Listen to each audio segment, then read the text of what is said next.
안녕하세요. 저는 이순이라고 합니다. 정말 큰일 날 뻔했던 제 이야기 좀 들어주세요. 아마 이 근방에서 영을 모르는 사람은 없을 겁니다. 신문에도 몇 번 동네 케이블 방송에는 셀 수도 없이 얼굴을 비춘 청년 봉사왕 아니겠어요? 그런 아들을 둔 저는 동네 경로당에만 나가도 어깨에 힘이 절로 들어가는 그야말로 자식복 하나는 우주에서 제일로 타고난 늙은이였죠. 아들 내외가 사는 파주의 2층 집으로 향하는 시외 버스에 앉아 덜컹거리는 차창에 이마를 기채 저는 줄곧 그런 생각을 했습니다.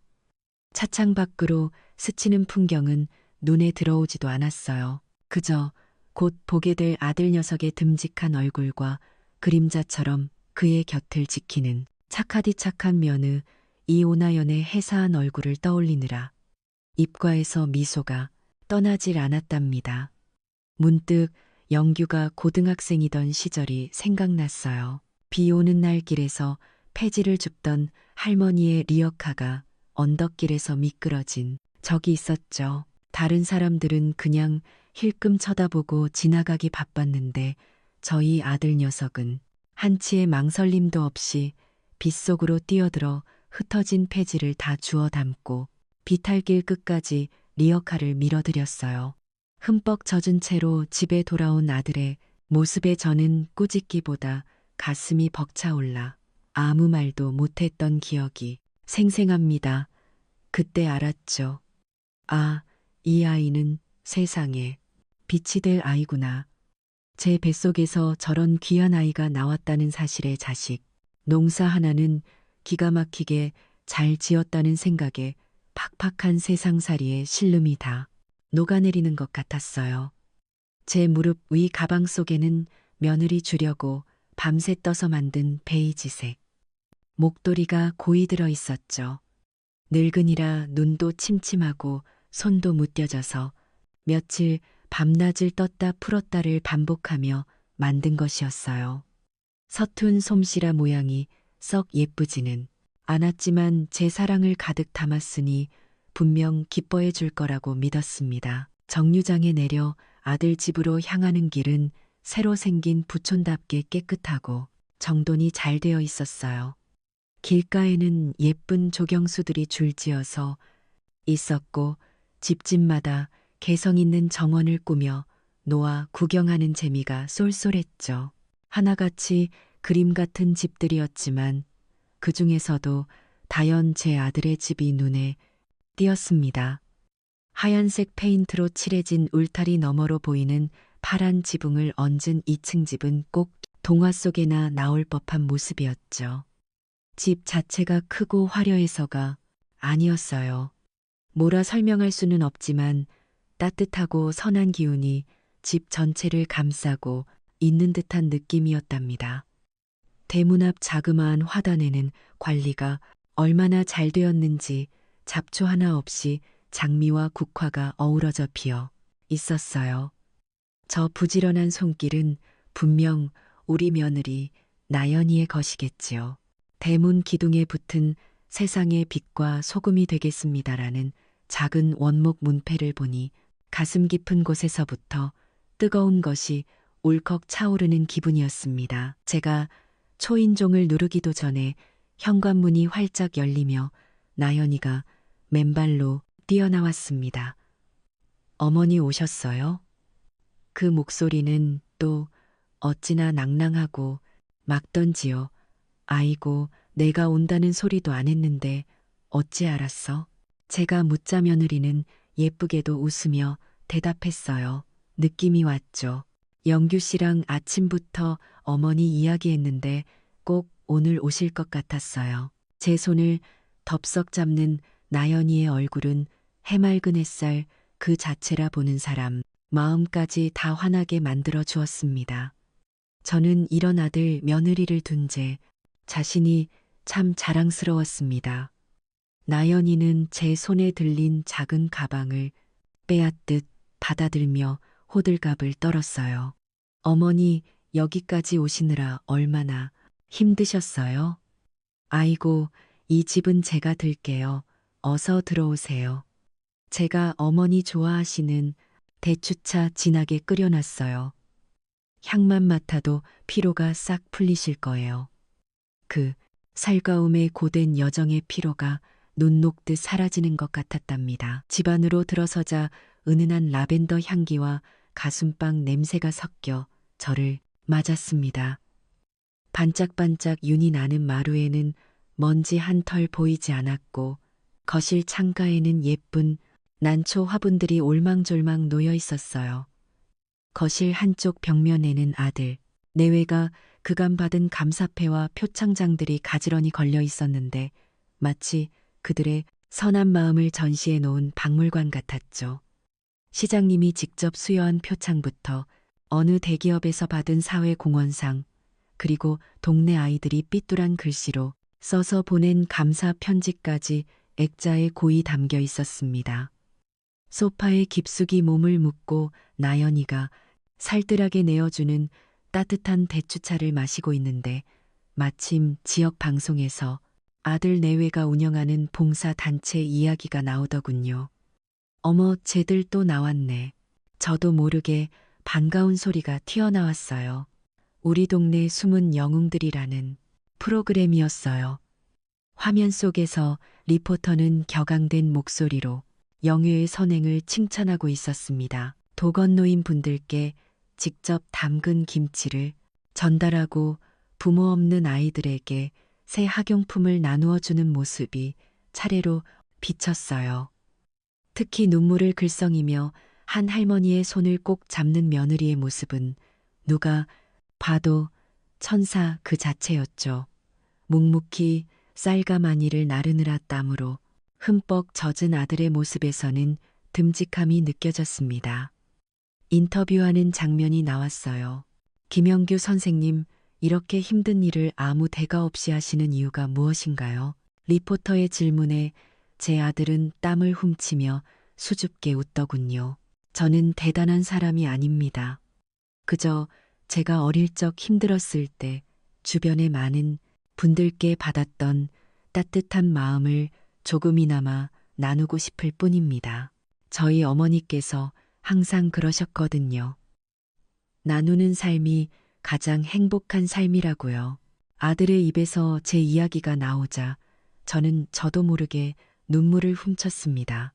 나연이는 제 옆에 꼭 붙어 앉아 제 손을 잡고는 손사래를 쳤어요. 어머니, 저희가 한 것도 별로 없는데 방송에서 너무 좋게 말씀해 주셔서 몸 둘 바을 모르겠어요. 다 이름 없는 후원자분들 덕분이죠. 그 겸손한 모습에 제 어깨가 다 으쓱해졌답니다. 그런데 참 이상한 일이었습니다. 제가 집 구경이라도 하려고 일어서면 며느리는 마치 미리 약속이라도 한 듯 교묘하게 제 동선을 막아섰습니다. 어머니 새로 산 앨범 있는데 같이 보실래요? 영규 씨 어릴 때 사진도 제가 다 정리해 놨어요. 라며 소파에 다시 저를 앉히거나 어머니 마당에 제가 작은 텃밭 가꾸는데 상추가 얼마나 잘 자랐는지 몰라요. 같이 나가 보실래요? 라며 밖으로 나가자고 했어요. 처음에는 그냥 손님을 챙기는 살가운 마음이겠거니 하고 대수롭지 않게 넘겼습니다. 제가 조금 쌀쌀한 기운에 나여나 내가 늙었나 봐. 조금 쌀쌀하네. 가방에 넣어둔 숄 좀 가져다 줄래? 아마 2층 손님방에 뒀을 텐데 라고 말했을 때였어요. 나연이는 마치 전기에 감전된 사람처럼 벌떡 일어나더군요. 어머니, 가만히 계세요. 제가 1초 만에 다녀올게요. 어머니는 소중하시니까 절대 움직이시면 안 돼요. 쏜살같이 2층으로 뛰어 올라갔다. 왔습니다. 그 모습이 어찌나 부산스럽던지 고맙다기보다는 조금 부담스러운 기분마저 들었어요. 결정적인 일은 제가 화장실을 가려고 했을 때 벌어졌습니다. 마침 영가 1층 안방 화장실에 들어가 있었고 저는 자연스럽게 2층으로 올라가는 계단 쪽으로 발걸음을 옮겼죠. 그럼 2층 화장실 좀 써야겠다 하고 계단에 발을 올리려는 순간 부엌에서 과일을 깎던 나연이가 거의 비명에 가까운 소리를 지르며 달려왔습니다. 어머니 거긴 안 돼요. 과도를 든 채로 달려온 며느리는 제 앞을 막아서고는 숨을 헐떡였어요.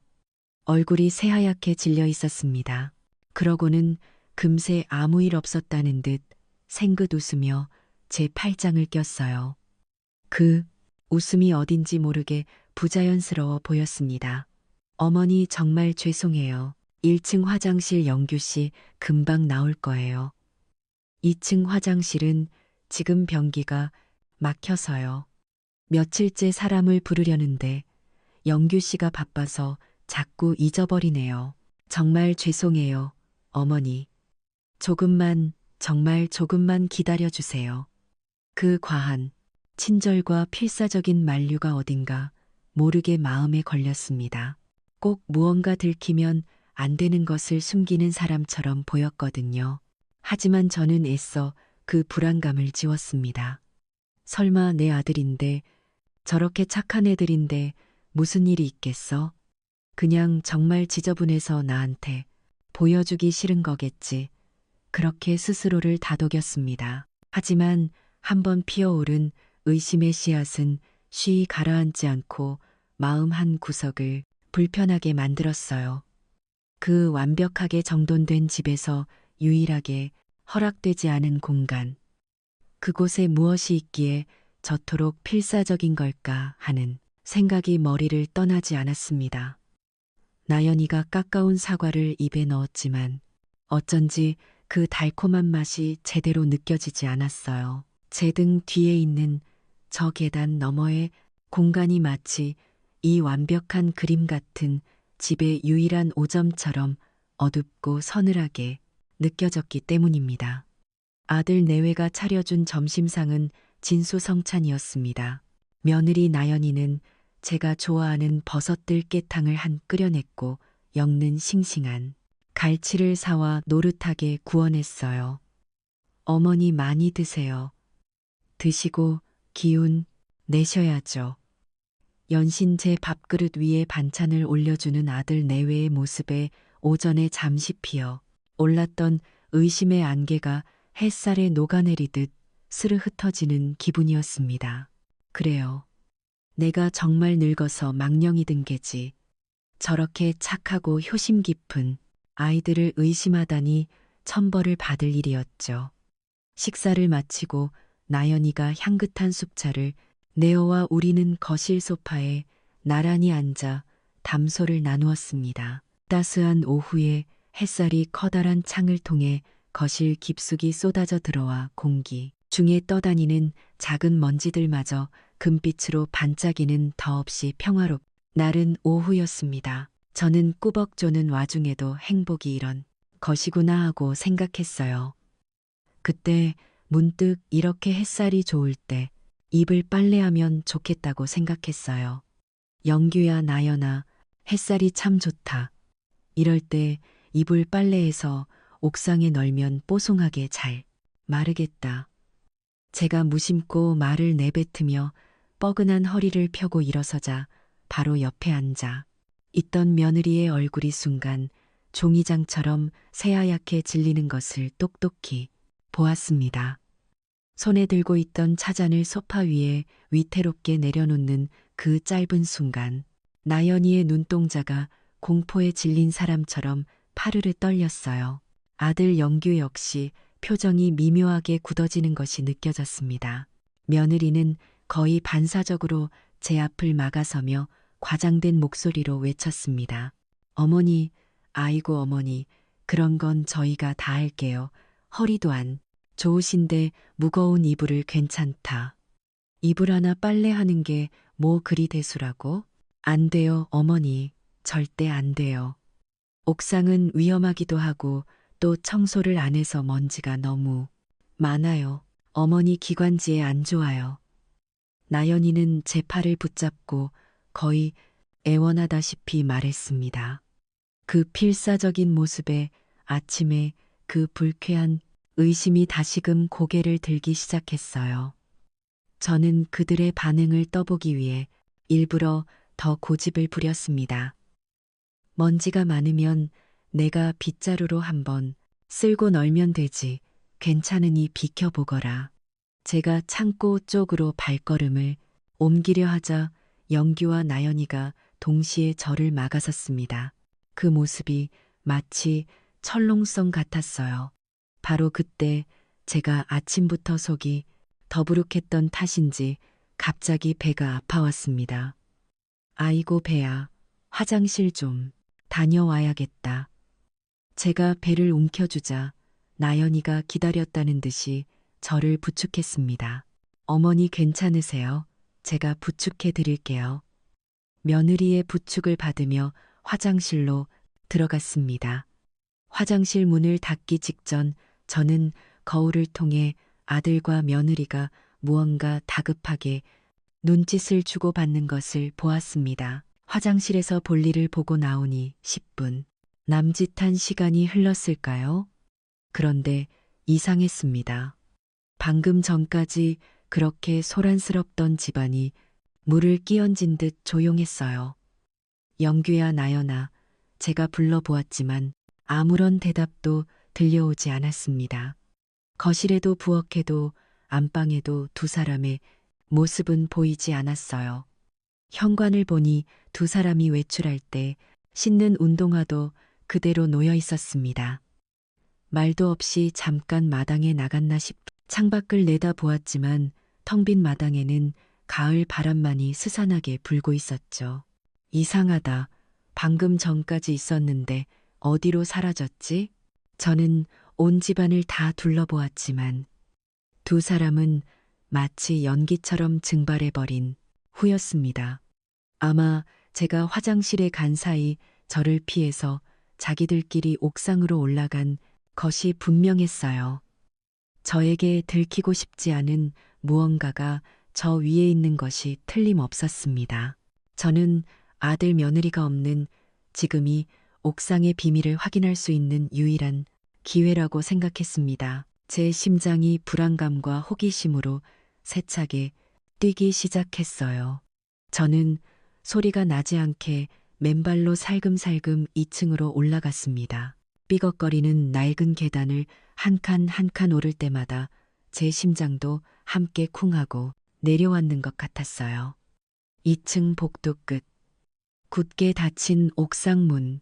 앞에 서자 희미하게 퀴퀴한 냄새가 느껴졌습니다.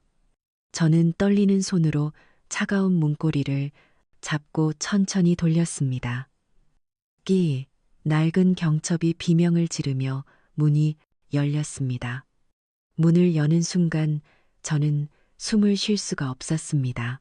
코를 찌르는 지독한 악취와 함께 눈앞에 펼쳐진 광경은 제 상상을 아득히 뛰어넘는 것이었어요. 그곳은 옥상이 아니었습니다. 거대한 쓰레기 하치장이자 인간의 탐욕이 만들어낸 지옥도 그 자체였어요.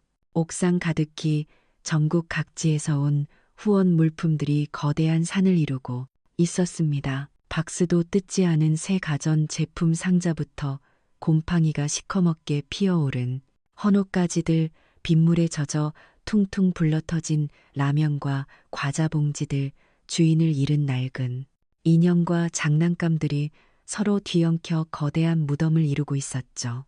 그리고 그 거대한 쓰레기 산더미 한가운데서 방금 전 집 안에서 연기처럼 사라졌던 아들 내외가 무언가를 하고 있었습니다. 저는 저도 모르게 비명을 지를 뻔한 입을 두 손으로 틀어막고 옥상 입구에 놓인 커다란 시멘트 기둥 뒤로 몸을 숨겼습니다. 온몸에 피가 차갑게 식는 기분이었어요. 아들과 며느리는 마치 보물 찾기라도 하듯 그 거대한 쓰레기 덤미를 뒤지고 있었습니다. 그들의 손놀림은 아주 능숙하고 체계적이었어요. 그들은 가장 비싸 보이는 새 등산복과 유명 브랜드의 운동화 박스도 뜯지 않은 최신형 가전 제품들만 쏙쏙 골라서 한쪽에 따로 쌓아놓고 있었습니다. 그들의 얼굴에는 TV에서 보이던 선량하고 겸손한 미소 대신 추악한 탐욕과 경멸이 가득했어요. 며느리 나연이는 이제 막 상자에서 꺼낸 듯한 값비싼 등산복을 아들의 몸에 대보며 콧노래를 불렀습니다. 자기야, 이거 봐, 색깔 죽이지. 인터넷 최저가로도 100만 원은 넘는 거야. 이건 당신 등산 갈 때 입고 이쪽 코트는 우리 엄마 줘야지. 엄마가 이런 스타일 좋아하잖아. 아, 이 커피 머신은 거의 새 거네. 이건 중고로 팔면 돈 좀 되겠는데.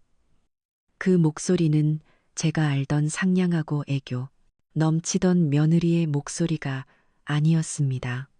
아들 영규는 그 옆에서 보란 듯이 낡고 색이 바른 아이온 몇 개를 쓰레기 덤미에서 꺼내 들었습니다. 그러고는 가장 지저분하고 불쌍해 보이는 배경을 골라 휴대폰으로 사진을 찍기 시작했어요. 여러 각도에서 정성스럽게 사진을 찍던 아들은 촬영이 끝나자마자 들고 있던 옷들을 경멸 가득한 표정으로 바닥에 팽개쳤습니다. A씨, 이런 거지 같은 걸 누가 보낸담? 냄새나고 더럽게 요즘 세상에 누가 이런 누더를 입는다고.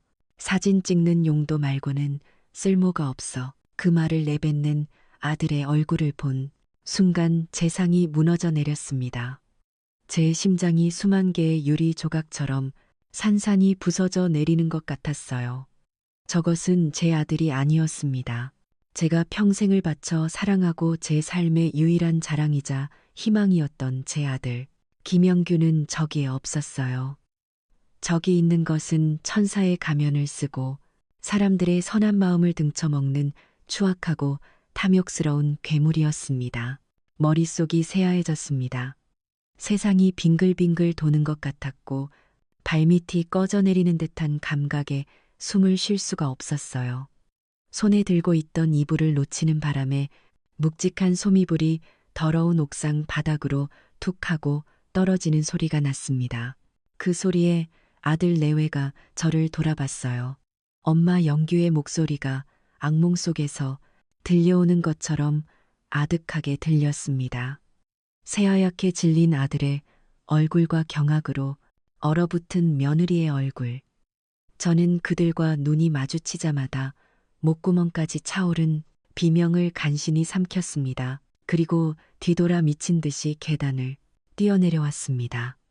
다리가 후들거려 몇 번이나 넘어질 뻔했지만 그런 것을 신경 쓸 겨를이 없었어요. 쿵쿵 쿵 제 심장 소리가 낡은 계단을 울리는 발소리보다 더 크게 들리는 것 같았습니다. 뒤에서 저를 부르는 아들의 다급한 목소리가 들려왔어요. 엄마, 잠깐만 내 말 좀 들어봐. 오해야, 엄마, 오해라고. 내 눈으로 똑똑히 보고 내 귀로 똑똑히 들었는데 무엇이 오해란 말인가? 저는 그 목소리를 떨쳐내기 위해 더 빨리 더 미친 듯이 달렸습니다. 현관에 벗어두었던 제 낡은 구두가 제대로 눈에 들어오지도 않았어요. 신발을 신으려고 허리를 숙일 시간조차 아까웠습니다. 신발이 벗겨진 채 양말 바람으로 차가운 아스팔트 바닥을 내달렸습니다. 이제 막 어둠이 내리기 시작한 초겨울에 아스팔트는 칼날처럼 차가웠어요. 발바닥이 찢어지는 듯한 고통이 느껴졌지만 심장을 돌려내는 듯한 고통에 비하면 아무것도 아니었습니다. 뒤에서 저를 부르는 소리가 계속 들리는 것 같았지만 돌아볼 수 없었어요. 돌아보는 순간 저 악마 같은 아들의 얼굴을 마주하는 순간 저는 그 자리에서 심장이 터져 죽어버릴 것만 같았습니다. 얼마나 달렸을까요? 숨이 턱까지 차오르고 폐가 터질 것 같았을 때 겨우 동네를 벗어나 큰 길가에 다다를 수 있었습니다. 마침 저 멀리서 택시의 주황색 불빛이 보였어요. 저는 남은 힘을 다해 팔을 흔들었습니다. 택시에 올라타자마자 저는 문을 걸어 잠그고 기사님께 다급하게 외쳤습니다. 아저씨 빨리요? 빨리 출발해 주세요. 어디든 좋으니까 이 동네에서 최대한 멀리 가 주세요. 제 꼬리말이 아니었는지 기사 아저씨가 백미로 저를 힐끔 쳐다보며 걱정스럽게 물었어요. 아이고, 할머니 무슨 일 있으세요? 맨발인데 발 다치셨네. 피나요? 그제야 제 발을 내려다 보았습니다. 양말은 흙투성이가 되어 찢어져 있었고 발바닥에서는 정말로 피가 나고 있었어요. 하지만 이상하게도 아프지 않았습니다. 아무런 감각도 느껴지지 않았어요. 집에 돌아오는 내내 심장이 아니라이가 덜덜 떨렸습니다. 배신감보다 더 큰 혐오감이 온몸을 휘감았죠. 제 평생을 바쳐 키운 아들이었습니다. 없는 살림에 남들 하는 만큼 못해줄까봐 밤낮으로 공장에 나가고 식당, 허드레시를 하며 악착같이 키운 아들이었어요. 그런 내 아들이 어떻게 저런 괴물이 될 수 있었을까요? 제가 무엇을 잘못한 걸까요? 제 교육, 방식이 틀렸던 걸까요? 수만 가지 생각이 머릿속을 스쳐 지나갔지만 답을 찾을 수는 없었습니다. 그저 눈물만 하염없이 흘러내렸어요. 집에 도착하자마자 문을 걸어 잠그고 저는 현관에 그대로 주저앉아 한참을 울었습니다. 서러움과 분노, 허탈함과 자기 혐오가 뒤섞여 뭐가 울었어요. 내 아들이, 내 착한 아들이 그럴 리가 없다고 부정하고 싶었습니다.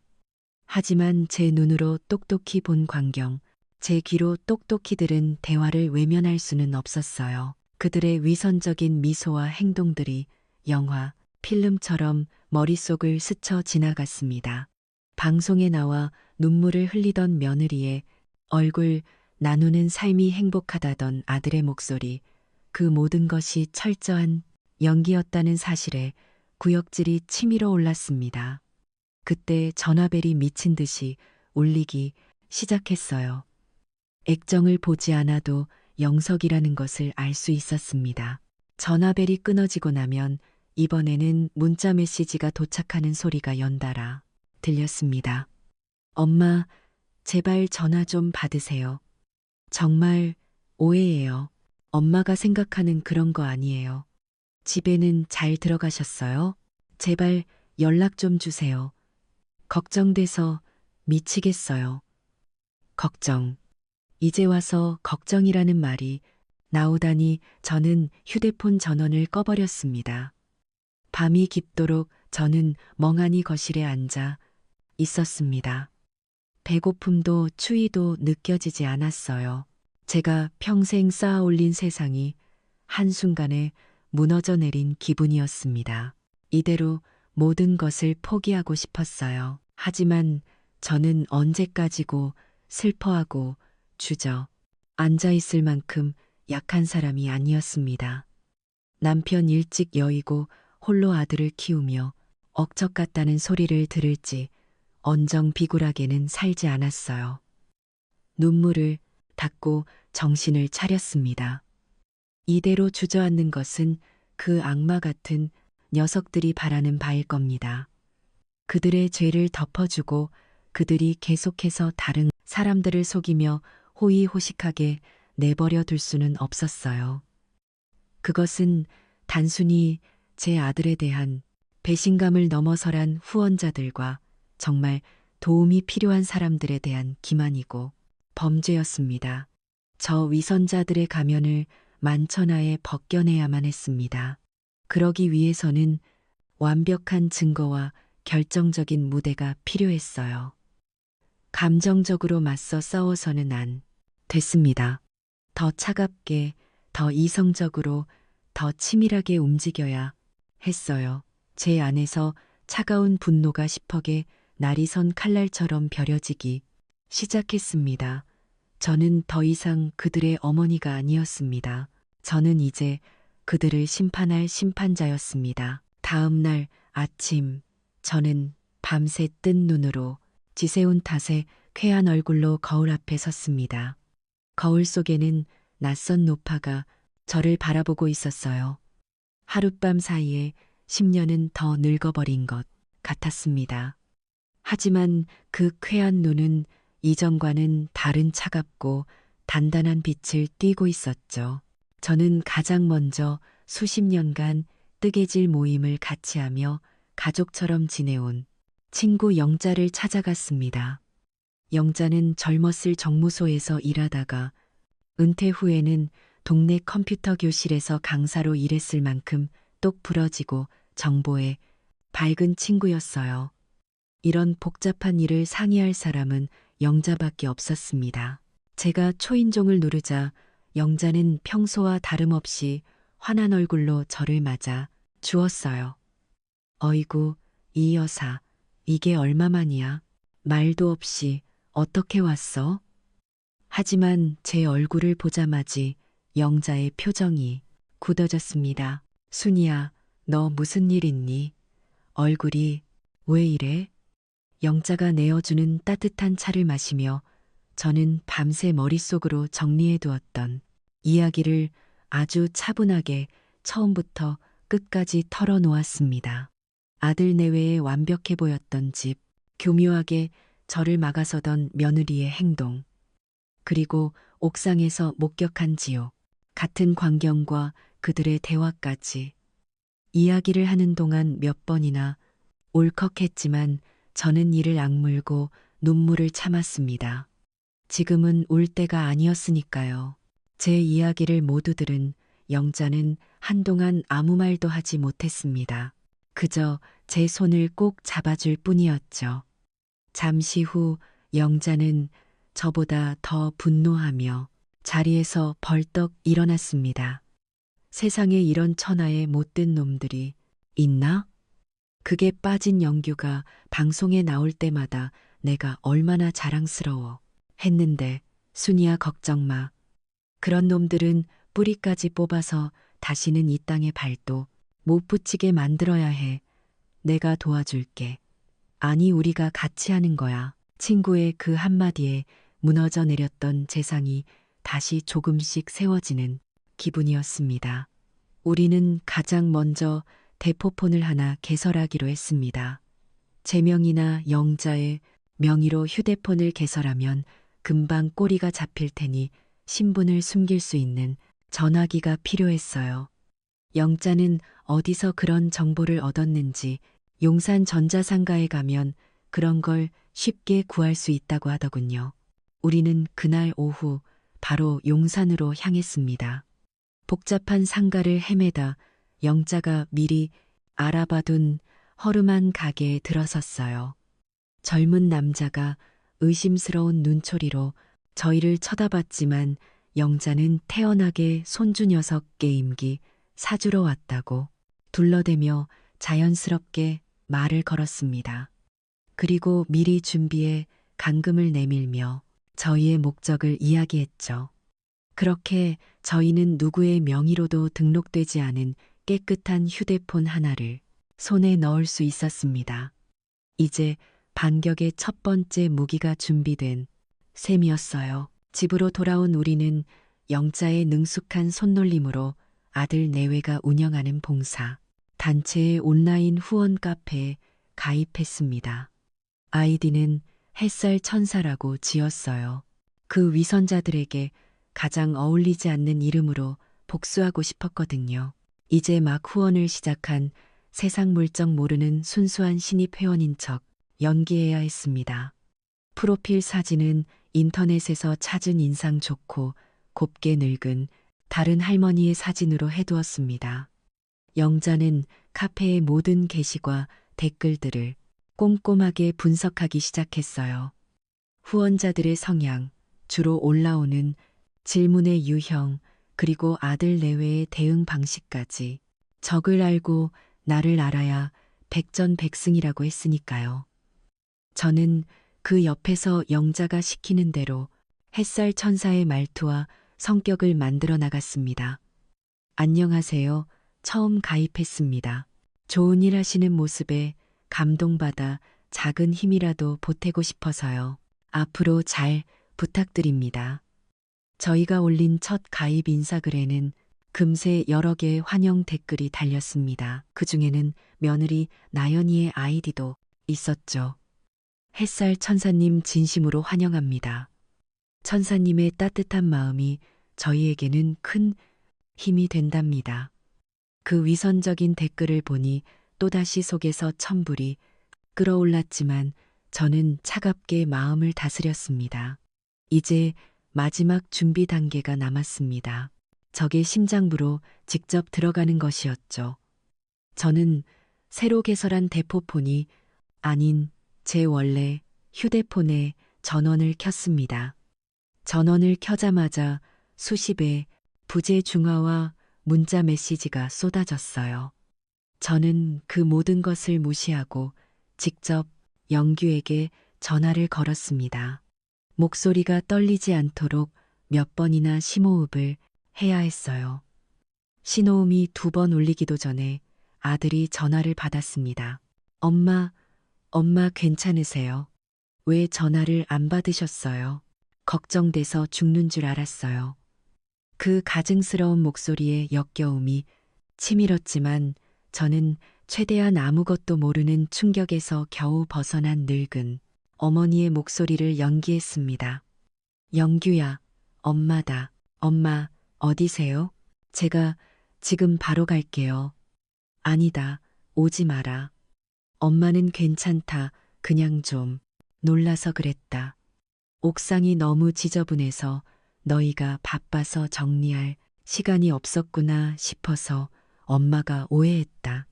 제 말에 아들은 안도의 한숨을 내쉬는 듯 했습니다. 그러실 줄 알았어요. 엄마, 정말 죄송해요. 저희가 너무 바빠서 정리를 못했어요. 엄마한테 그런 모습 보여드려서 정말 죄송합니다. 저는 이 기회를 놓치지 않고 본론을 꺼냈습니다. 아니다. 엄마가 미안하지. 다 이해한다. 그래서 말인데 아들 엄마도 이제 좋은 일 좀 하고 싶어서 너희 단체에 봉사 활동하러 가도 될까? 힘든 일 말고 그냥 물건 정리하는 거라도 엄마가 집에만 있으니 너무 심심해서 그런다. 제 아내 아들은 잠시 말이 없었습니다. 아마 속으로 제 진위를 의심하고 있었겠죠. 하지만 이내 의심을 거두고 감격한 목소리로 말했습니다. 어머니 당연하죠. 어머니가 와주시면 저희야 너무 좋죠. 아이고, 저희 어머니가 어쩜 이렇게 마음도 고우실까? 그럼 내일부터 바로 나오실 수 있으세요? 이제 덫을 놓았고 사냥감은 제 발로 덫을 향해 걸어 들어오고 있었습니다. 모든 준비가 끝났습니다. 다음 날 아침 저는 약속된 시간에 맞춰 다시 그 지옥 같은 아들의 집으로 향했습니다. 버스에 앉아 차창 밖을 내다보는 제 마음은 그야말로 만감이 교차했어요. 한때는 아들을 보러 가는 이 길이 세상에서 가장 행복하고 설레는 길이었는데 지금은 마치 도살장에 끌려가는 소처럼 발걸음이 천근만근 무거웠습니다. 차창에 비친 제 얼굴은 하룻밤 사이에 폭삭 늙어버린 낯선 노파의 모습이었죠. 텅 빈 눈동자 안에서는 슬픔과 분노가 시퍼런 불꽃처럼 타오르고 있었습니다. 심장은 여전히 배신감과 분노로 들끓었지만 제 머리는 그 어느 때보다 차갑게 식어 있었습니다. 가방 안에는 영자가 챙겨준 작은 녹음 기능이 있는 만년필과 비상시에 연락할 대포폰이 묵직하게 들어있었죠. 영자는 제게 신신당부했습니다. 순이야, 절대 흥분하면 안 돼. 저놈들은 이제 내 아들 며느리가 아니야. 그냥 증거를 수집해야 할 대상일 뿐이야. 철저하게, 냉정하게. 알았지. 저는 이제 더 이상 아들의 아가 걱정되는 순진한 늙은 어머니가 아니었어요. 적의 심장부로 제 발로 걸어 들어가는 나이든 스파이였습니다. 대문 앞에 서서 심호흡을 하나고 초인종을 눌렀습니다. 거짓말처럼 딩동 소리가 끝나기도 전에 나연이가 문을 열고 저를 맞아 주었습니다. 아마 창밖으로 제가 오는 것을 계속 지켜보고 있었겠지요. 어머니 어서 오세요. 첫날부터 너무 일찍 오셨어요. 피곤하지는 않으세요? 아침 식사는 하셨고요. 그 어제의 그 경악과 당황은 온데간데 없이 며느리의 얼굴에는 다시 그 해맑고 순진한 미소가 완벽하게 걸려 있었습니다. 그 뻔뻔함의 순간 이성을 잃고 뺨이라도 올려붙이고 싶은 충동이 이었지만 저는 가까이로 참아내며 힘없는 미소를 지어 보였습니다. 괜찮다. 집에만 있는 것보다 이렇게 나와서 뭐라도 하는 게 건강에도 좋지. 아침은 오면서 빵 쪼가리 하나 먹었다. 제 말에 나연이는 호들갑을 떨며 제 팔짱을 꼈습니다. 어머니 그러시면 어떡해요? 속 버리세요. 제가 얼른 따뜻한 누룽지라도 끓여 드릴게요. 집 안으로 들어서자 아들 영규가 저를 기다리고 있었습니다. 이 녀석은 제게 다가와 제 어깨를 주무르며 세상에 다시 없을 효자인 척 연기를 시작했어요. 어머니 정말 괜찮으시겠어요? 힘드시면 그냥 저희랑 같이 차나 마시면서 이야기만 나누셔도 돼요. 어머니가 여기 계셔 주시는 것만으로도 저희에게는 큰 힘이에요. 저는 속으로 이 악마 같은 놈, 내 놈의 그 더러운 손을 당장 치우지 못할까 라고 수십 번 되뇌며 겉으로는 감격한 듯한 표정을 지었습니다. 아니다. 내가 너희에게 짐이 되면 쓰나 나도 작은 힘이라도 보태야 마음이 편하지. 그리고 어제는 엄마가 정말 미안했다. 옥상 보고 놀라서 너희가 얼마나 바쁘면 저걸 다 치우지도 못했을까 싶어서 마음이 아파서 그랬다. 제 사과의 아들 내외는 안심했다는 듯 서로 눈빛을 교환했습니다. 아니에요, 어머니. 저희가 죄송하죠. 얼른 정리해서 깨끗한 모습 보여드렸어야 했는데. 하지만 며느리 나연이는 저를 옥상으로 안내하지 않았습니다. 대신 저를 1층 현관 옆에 있는 작고 어두운 창고로 이끌었어요. 문을 열자 옥상에서 맡았던 것보다 훨씬 더 지독한 곰팡내와 먼지 냄새가 후기차와 헛기침이 절로 나왔습니다. 창문 하나 없는 작은 공간에는 백열등 하나만이 힘없이 깜빡이고 있었죠. 그곳에는 후원품 중에서도 가장 낡고 값어치가 없어 보이는 그야말로 누가 입다가 버렸다고 해도 믿을 만한 헌옷들만이 산더미처럼 쌓여 있었습니다. 정체모를 누런 얼룩이 지도처럼 그려진 아이의 복 목 부분이 누게 변색되다 못해져 버린 티셔츠 뒤꿈치에 커다랗게 구멍이 난 양말들. 그야말로 옥상에 있던 진짜 보물들은 철저히 숨기고 제게는 이 쓰레기 덤미를 분류하는 하찮은 일을 맡긴 것이었습니다. 나연이는 정말 미안하다는 듯한 표정으로 제 손을 잡으며 말했어요. 어머니 정말 죄송해요. 옥상은 지금 들어온 물건들이 너무 많아서 정리할 공간이 없어요.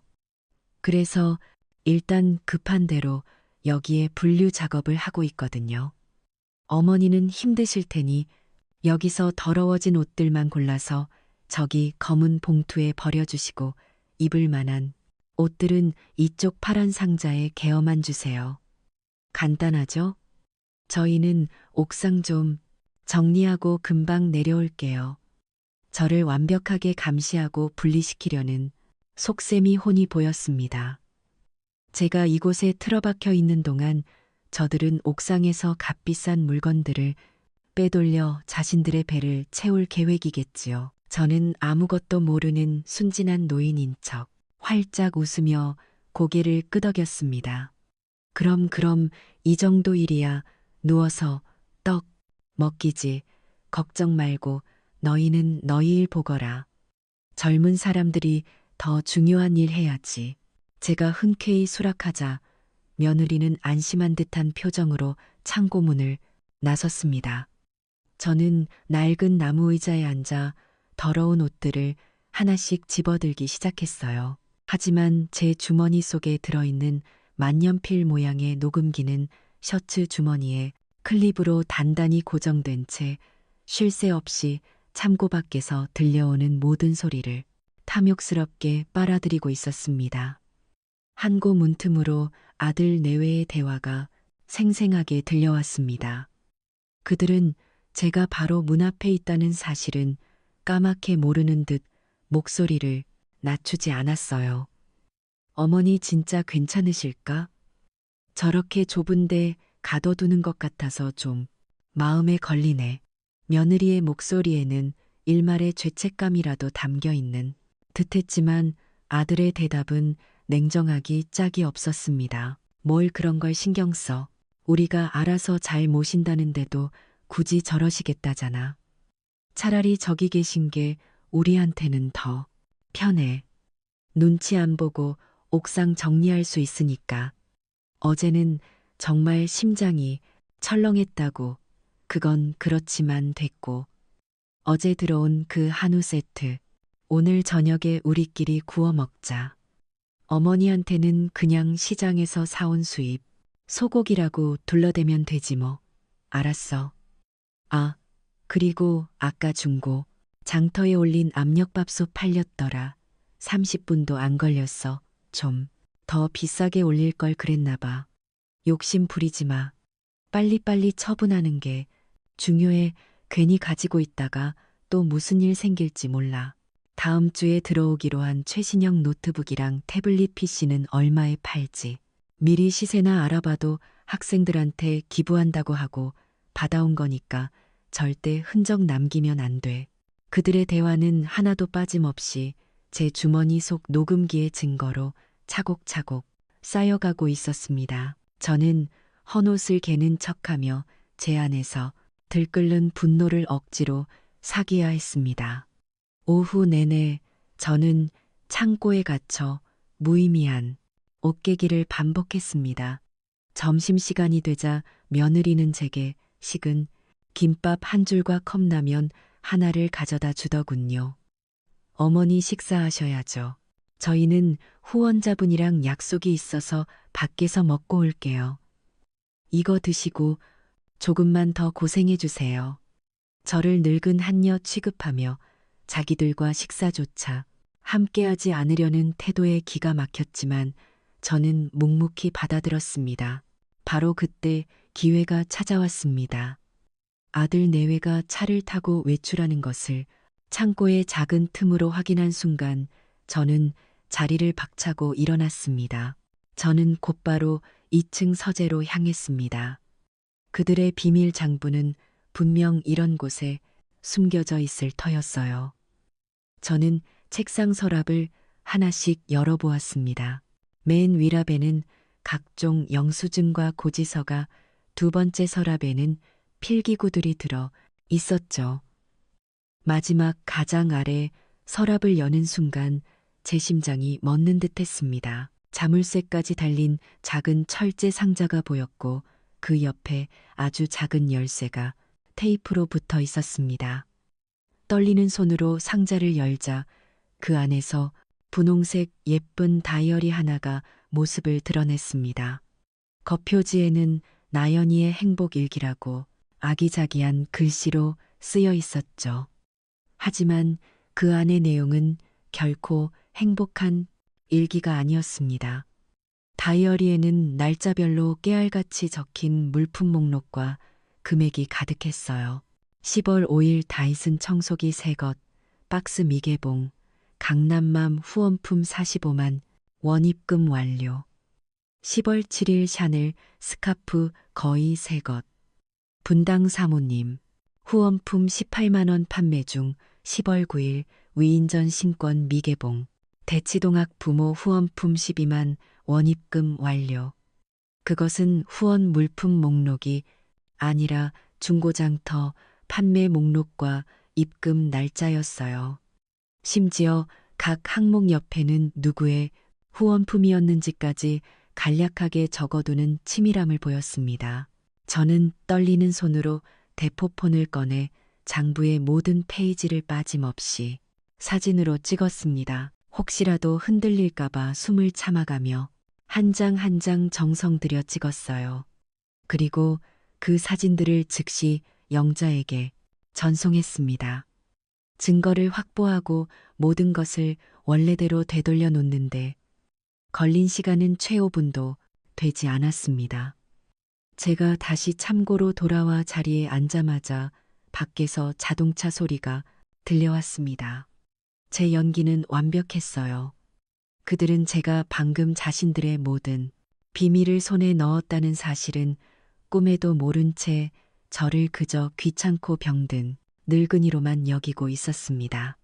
며칠간 저는 꾸준히 아들 내외 집으로 봉사활동을 나갔습니다. 매일같이 1층 창고에 갇혀 헌옷을 개는 척하며 저는 그들의 모든 대화를 녹음했고 틈틈이 그들의 동태를 살폈습니다. 그들은 제가 있다는 사실에 완전히 방심한 듯 온갖 비밀스러운 이야기들을 서슴없이 나누었죠. 녹음된 파일과 제가 목격한 사실들, 그리고 비밀 장부 사진들은 매일 밤 영자의 집에서 만나 꼼꼼하게 정리되었습니다. 영자의 작은 방은 어느새 우리의 비밀, 작전 본부가 되어 있었어요. 우리는 그것들을 날짜별로 정리하며 구체적인 증거 목록을 만들어 나갔습니다. 이제 내부에서의 증거 수집은 충분했어요.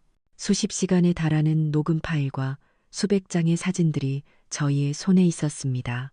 이제 외부에서 그들을 압박하며 서서히 포위망을 좁혀갈 차례였습니다. 저는 영자와 함께 밤늦도록 머리를 맞대고 다음 계획을 세웠어요. 두 늙은이가 머리를 맞대고 앉아있는 모습이 우스꽝스러워 보이기도 했지만 저희의 눈은 그 어느 때보다 진지하고 날카롭게 빛나고 있었습니다. 그 첫 번째 단계는 그들이 가장 신경 쓰고 관리하는 온라인 후원 카페를 흔드는 것이었습니다. 그곳은 그들의 위선을 포장하고 새로운 후원자들을 끌어들이는 신성한 성전과도 같은 곳이었으니까요. 저는 우리가 만들어둔 햇살 천천사 아이디로 카페에 접속했습니다. 그리고 가장 순진하고 선량한 후원자인 척 질문 시판에 글 하나를 올렸어요. 명자와 함께 수십 번을 고쳐 쓴 아주 정교하게 설계된 글이었습니다. 안녕하세요, 봉사왕님 내외분. 항상 좋은 일 해주셔서 정말 감사합니다. 다름이 아니라 제가 지난주에 저희 손주려고 사두었던 나이키 새 운동화가 사이즈가 안 맞아서요. 요즘 경기가 어려워 다들 힘든데 어려운 형편의 아이에게 전달되었으면 하는 마음에 큰맘 먹고 택배로 보냈습니다. 한정판 모델이라 아이가 받으면 참 좋아할 것 같아서요. 혹시 잘 도착해서 전달되었을까요? 후원 후기 사진에는 비슷한 신발이 보이지 않아서 혹시나 배송 중에 분실된 것은 아닐까. 늙은 마음에 걱정이 되어 여쭤봅니다. 바쁘신데 죄송합니다. 제 글은 지극히 정중하고 순수한 질문처럼 보였지만 그 안에는 한정판 모델이라는 그들이 쉽게 변명하지 못할 날카로운 의심의 씨앗이 담겨 있었죠. 아니나 다를까 제 글이 올라가자마자 얼마 지나지 않아 댓글이 달리기 시작했습니다. 처음에는 저를 위로하는 댓글들이었어요. 햇살 천사님 너무 걱정 마세요. 아마 아직 정리 중이실 거예요. 좋은 마음으로 보내신 건데 꼭 잘 전달되었으면 좋겠네요. 하지만 잠시 후 제 글에 동조하는 사람들이 하나둘씩 나타나기 시작했습니다. 저도요. 저는 지난달에 아이들 겨울 따뜻하게 나라고 유명 아웃도어 브랜드의 새 패딩 점퍼를 10벌이나 보냈는데 후기에서 한 번도 본 적이 없어요. 태그도 안 된 새 것들이었는데 저도 궁금해요. 제가 보낸 쌀이랑 라면은 잘 전달되고 있는 거겠죠? 요즘 후기가 너무 뜸한 것 같아요. 맞아요. 후원 물품이 어떻게 사용되는지 좀 더 투명하게 내역을 공개해 주셨으면 좋겠습니다. 장부라도 공개해 주시면 저희가 더 믿고 후원할 수 있을 것 같아요. 저의 작은 질문 하나가 조용하던 카페의 큰 파장을 일으키기 시작했습니다. 사람들의 마음속에 있던 작은 의심들이 제 글을 계기로 터져나오기 시작한 것이었어요. 며느리 나연이는 다급하게 모든 후원품은 저희가 책임지고 잘 전달하고 있습니다. 물품이 너무 많아 후기 사진에 전부 담지 못하는 점 양해 부탁드립니다. 걱정 끼쳐드려 죄송합니다라는 해명 댓글을 달았지만 한번 타오르기 시작한 불길은 쉽게 잡히지 않았습니다. 카페는 순식간에 술렁이기 시작했어요. 두 번째 단계는 그들의 범죄 행위를 직접적으로 증명할 물증을 확보하는 것이었습니다. 영자는 며칠 밤을 새워가며 며느리 나연이가 사용하는 모든 온라인 아이디를 추적해냈습니다. 컴퓨터 강사 출신답게 영자는 이런 일의 전문가였어요. 나연이는 아주 영악하게도 여러 개의 아이디를 돌렸으며 중고 물품을 판매하고 있었지만 결국 영자의 끈질긴 추적 끝에 꼬리를 잡히고 말았습니다. 우리는 제가 봉사활동을 가기 전 햇살 천사의 이름으로 그들의 단체에 기부했던 특정 물품, 바로 제가 시집 때 친정 어머니께 물려받았던 세상에 단 하나뿐인 로얄 코펜하겐 한정판 그릇 세트를 추적하기 시작했어요. 제게는 돈으로 환산할 수 없는 소중한 유품이었지만 확실한 증거를 위해서는 어쩔 수 없는 희생이었죠. 그리고 바로 어제 나연이가 사용하는 중고 거래 아이디로 바로 그릇 세트가 판매되고 있는 것을 확인했습니다. 결혼 선물로 받았는데 저희 집 분위기랑 안 맞아서 한 번도 안 쓴 새 제품입니다. 급하게 돈이 필요해서 시세보다 훨씬 싸게 내놓아요라는 설명과 함께 제가 찍어두었던 사진과 똑같은 제품 사진이 올라와 있었어요. 우리는 그 판매 화면 전체를 열어 각도에서 캡처하여 완벽한 증거로 확보했습니다. 심지어 영자는 구매자인 청나연이에게 메시지를 보내 직거래 약속까지 잡았습니다. 약속 장소에 나연이가 나타나는 모습까지 멀리서 촬영하여 판매자가 나연이 본인이라는 빼도 박도 못할 증거를 추가로 확보했죠. 이제 그들은 절대로 바랄 수 없게 된 것이었어요. 마지막으로 저는 그들의 관계에 균열을 일으키기로 했습니다. 외부의 압박과 내부의 불안감을 동시에 주어 스스로 무너지게 만드는 전략이었죠. 저는 제 원래 휴대폰으로 아들에게 다시 전화를 걸었습니다. 일부러 아주 불안하고 걱정스러운 목소리를 연기했어요. 아들 영규야, 큰일 났다. 지금 카페 난리가 났어. 사람들이 자꾸 자기들이 보낸 물건이 제대로 전달이 안 됐다고 하던데 이게 대체 무슨 일이니? 너희가 얼마나 정직하고 착하게 일하는데 사람들이 왜 저런 오해를 한담? 혹시 너희 단체에서 일하는 다른 봉사자들 중에 누가 중간에서 물건을 훔쳐가는 건 아니겠지? 특히 그 나연이가 너무 사람을 잘 믿어서 이것저것 다 맡기는 것 같던데. 엄마는 그게 늘 걱정이다. 꼼꼼하게 확인해야지. 안 그러니 저는 일부러 다른 봉사자들을 의심하는 척하며 모든 책임이 며느리의 부주의에 있는 것처럼 은근슬쩍 말을 흘렸습니다. 제 말에 아들의 목소리가 눈에 띄게 날카로워졌습니다. 아, 아니에요. 어머니, 그럴 리가요. 그냥 몇몇 분들이 오해를 하시는 것 같아요. 저희가 잘 설명해 드리고 있어요. 그래도 그렇지. 세상이 얼마나 흉흉한데 너희가 힘들게 이룬 단체인데 다른 사람 때문에 억울하게 욕을 먹으면 어떡하니? 나연이한테도 좀 꼼꼼하게 하라고 내가 옆에서 잘 챙겨줘라. 알았지? 저는 며느리를 걱정하는 시어머니인 척하며 아들의 마음속에 의심과 불안의 씨앗을 더욱 깊게 심어 놓았습니다. 전화를 끊고 나서 다음 날 봉사활동을 갔을 때 옥상에서 영규가 나연이에게 불같이 화를 내는 소리가 창고까지 들려왔습니다. 당신이 일 처리를 어떻게 하는 거야? 왜 자꾸 이런 말들이 나오게 만들어? 내가 당신 믿고 맡긴 게 잘못이지. 내가 뭘 어쨌다고 그래요. 당신이야말로 비싼 물건만 보면 정신을 못 차리면서. 그리고 어머님 전화는 또 뭔데? 꼭 내가 잘못한 것처럼 말씀하시잖아. 그들은 자기들끼리 서로를 의심하며 으르렁거리기 시작했습니다. 제가 쳐놓은 보이지 않는 그물이 드디어 그들을 서서히 옥죄오기 시작한 겁니다. 온라인 카페가 걷잡을 수 없이 시끄러워지고 후원자들의 의심이 걷잡을 수 없이 커지자 궁지에 몰린 아들 내외는 비장의 카드를 꺼내 들었습니다. 바로 대규모 오프라인 행사를 여는 것이었죠. 후원자님들과 함께하는 사랑의 김장 나눔 행사라는 거창한 이름이 붙은 이벤트였습니다.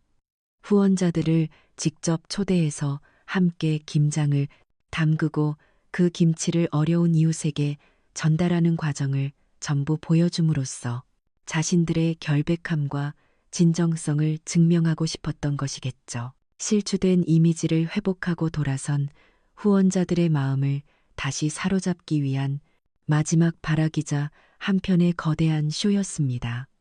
그리고 그들은 그 쇼의 가장 중요한 역할로 저를 초대했습니다. 카페 대문에는 봉사왕 김영규의 자랑스러운 어머니 이순희 여사님도 함께하시어 자리를 빛내주실 예정입니다. 어머니께서 직접 담그신 맛있는 김치를 맛보러 오세요. 라는 문구가 대문짝만하게 걸렸습니다. 저를 자신들의 알리바이로 이용하고 저렇게 훌륭한 어머니 밑에서 자란 아들이 설마 하는 동정심을 유발하려는 아주 얄팍하고 역겨운 속셈이었죠. 저는 당연히 그 초대에 기꺼이 응했습니다. 그리고 영자와 함께 이 무대를 어떻게 활용할 것인지 밤새 계획을 세웠습니다. 이것은 위기인 동시에 그들의 위선을 만천하에 드러낼 수 있는 절호의 기회이기도 했으니까요. 행사 당일 저는 곱게 한복을 차려입고 행사장에 나타났습니다. 저를 발견한 아들 내외는 기다렸다는 듯이 달려와 제 팔짱을 끼고 수많은 사람들 앞에서 극진히 저를 챙기는 연기를 펼쳤어요. 지역 신문사와 방송국에서 온 기자들의 카메라 플래시가 연신 터졌고 사람들은 그 모습을 보며 역시 효자야. 어머니를 보니 아들을 알겠네라며 칭찬을 아끼지 않았습니다. 저는 그들의 역겨운 위선을 받아주며 세상에서 가장 인자하고 행복한 어머니의 미소를 지어 보였습니다. 그리고 제 차례가 되어 마이크를 잡았을 때 저는 제 평생 잊지 못할 최고의 연기를 펼쳤습니다. 저는 마이크를 잡고 한동안 아무 말도 하지 않은 채 눈물을 그리며 사람들을 둘러보았습니다. 장내가 조용해지자 저는 떨리는 목소리로 입을 열었어요. 이렇게 많이들 와주셔서 정말 고맙습니다. 저는 복이 참 많은 늙은이입니다. 제 뱃속으로 나왔지만 우리 영규는 제 아들이기 이전에 바로 여기 계신 여러분 모두의 아들이라고 생각합니다. 제 말의 장내에서는 감동의 탄성이 터져 나왔습니다. 이 모든 것이 다 우리 아들 며느리가 잘나서가 아니라 보이지 않는 곳에서 묵묵히 마음을 보태주시는 여러분들 덕분입니다. 부디 앞으로도 저희 영규와 나연이 지금처럼 예뻐해 주시고 혹여 아이들이 미숙하여 실수를 하더라도 너그러이 품어주십시오. 엄미된 마음으로 머리 숙여 부탁드립니다. 저는 말을 마치고 사람들을 향해 깊이 허리를 숙였습니다. 제 완벽한 연기에 아들 내외는 완전히 방심하고 말았어요. 그들은 감동에 눈물을 흘리며 저를 부축했고 사람들은 길립박수를 쳤습니다. 그들은 자신들이 파놓은 함정에 제가 완벽하게 걸려들었다고 이제 모든 의심이 사라지고 자신들의 세상이 다시 올 것이라고 굳게 믿는 듯 했습니다. 그날 밤 제 예상대로 아들 내외는 서둘러 증거인멸을 시작했습니다. 행사가 성공적으로 끝나고 모든 의심이 해소되었다고 판단한 그들은 더 이상 위험을 감수할 필요가 없다고 생각했겠죠. 그동안 옥상의 산처럼 쌓아두었던 값비싼 후원 물품들을 자신들과 연고가 없는 먼 지방에 참고로 급하게 옮겨 처분하기 시작했습니다. 자신들의 범죄 현장을 깨끗이 청소하려는 것이었어요. 치읓 같은 어둠 속에서 두 사람은 옥상과 마당을 수십 번 오가며 물건들을 커다란 트럭에 실었습니다. 하지만 그들이 트럭에 물건을 싣는 그 모든 과정은 바로 옆집 담벼락 위세집으로 위장하여 영자가 전날 밤 몰래 설치해둔 작은 카메라에 고스란히 담기고 있었습니다. 고화질 적선 카메라에 녹화된 영상에는 어둠 속에서도 물건을 나르는 그들의 얼굴과 상자에 찍힌 로고들까지 선명하게 보였습니다. 심지어 힘들어 죽겠네. 이걸 빨리 다 치워버려야 우리도 두 발 뻗고 자지. 이것만 팔아치우면 우리도 당분간은 맘 편히 살 수 있겠어. 라고 나누는 그들의 은밀한 대화까지 생생하게 녹음되었습니다. 그들은 자신들이 완벽한 승리를 거두었다고 생각했겠지만 사실은 제 손바닥 위에서 마지막 춤을 추고 있었을 뿐입니다. 이제 심판을 위한 모든 증거가 모였습니다. 무대도 배우도 그리고 가장 중요한 증거 영상도 모두 준비가 끝난 것이었어요. 김장 나눔 행사가 성공적으로 끝난 며칠 뒤 아들 내외에게 그야말로 날개를 달아줄 소식이 전해졌습니다. 바로 시청에서 주관하는 올해의 봉사대상 수상자로 선정되었다는 연락이었죠. 작년에 신설된 이상은 지역 사회를 위해 헌신한 인물이나 단체에게 주어지는 시장이 직접 수여하는 가장 크고 영예로운 상이었습니다. 그 소식은 제가 봉사활동을 하러 간 날 점심시간에 전해졌습니다. 며느리 나연이가 시청 담당자라며 걸려온 전화를 받다가 갑자기 숟가락을 떨어뜨리며 비명을 질렀어요. 네, 저희가요. 정말 저희가요. 거의 울먹이다시피 전화를 끄는 나연이는 곧바로 영규에게 달려가 부둥켜 안고 펄쩍펄쩍 뛰었습니다. 자기야, 우리 봉사 대상탄데 시장님이 직접 주시는 거래. 영규 역시 처음에는 믿기지 않는다는 듯 어안이 벙벙한 표정이더니 이내 얼굴이 환희로 벌컥 달아올랐습니다.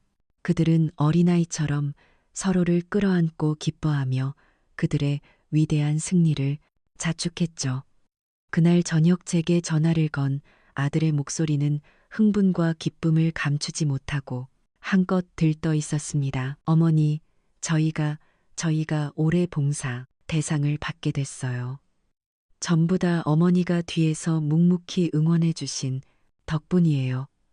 시상식이 다음 주 금요일 시내에서 가장 큰 호텔 연회장에서 열린대요. 어머니도 꼭 오셔서 저희 상 받는 모습 지켜봐 주셔야 해요. 네, 어머니가 저희의 가장 귀한 손님이세요. 그 가증스러운 목소리를 들으며 저는 제 안에서 무언가 마지막 남은 미련의 끈이 툭 하고 끊어지는 것을 느꼈습니다. 저는 그 순간 깨달았어요. 하늘이 정말 신이 있다면 바로 저곳을 그들의 심판의 무대로 정해주신 것이라고. 그들이 가장 높은 곳에서 가장 찬란한 조명을 받으면서 있을 순간에 가장 깊고 어두운 나락으로 떨어뜨려 줄 수 있는 이보다 더 완벽한 무대는 없었습니다. 저는 떨리는 목소리를 감추고 기쁨에 겨우 말을 잇지 못하는 늙은 어미를 연기했습니다. 아이고 장하다. 정말 장하다. 가야지. 어미가 당연히 가야지. 저는 그날 밤에 집으로 향했습니다. 제 이야기를 들은 영자는 흥분을 감추지 못하며 제 손을 꽉 잡았어요. 순이야, 하늘이 돕는구나. 정말 하늘이 우리 편이야. 이제 모든 걸 끝낼 시간이야. 그날부터 시상식이 열리기 전날까지 우리는 며칠 밤을 뜬으로 세워가며 마지막 작업을 시작했습니다. 바로 우리가 모은 모든 증거를 하나의 영상으로 만드는 것이었죠. 영자의 작은 방은 어느새 수사본부처럼 변해 있었습니다. 벽에는 사건의 흐름을 정리한 종이들이 붙었고 바닥에는 녹음 파일과 사진들을 분류한 상자들이 가득했어요. 영자는 전문가용 영상 편집 프로그램을 이용해 우리가 가진 모든 조각들을 하나의 완벽한 서사로 엮어 나갔습니다.